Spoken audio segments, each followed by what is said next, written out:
জানেন কি আপনারা, প্রভু জগন্নাথ দেবের রথযাত্রার সময় শুধু মানুষজন আসে না, ভূত পিশাচরাও আসে। পৌরাণিক কথা অনুসারে লেখা আছে এই কাহিনী। জগন্নাথ দেবের রথযাত্রার সময় সমস্ত দেবতাগণ আসেন এবং 3টি রথ একসাথে আসীন হয়ে যায়।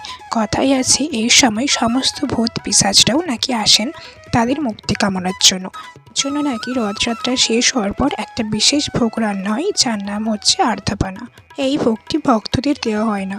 এই ভোগটি মাটির হাঁড়িতে তরল জাতীয় একটা পদার্থ, যেটা মুখে অর্থাৎ অঘরে দেওয়া হয়, যেটার নাম হচ্ছে আর্ধপানা।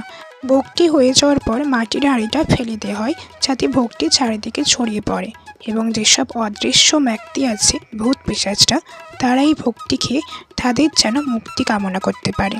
এই দিনটাই জগন্নাথ দেব সমস্ত আত্মাকে শতকোটি দান করে। প্রভু জগন্নাথের ভক্ত হয়ে থাকলে একটিবার জয় জগন্নাথ লিখে সাথে থাকবেন।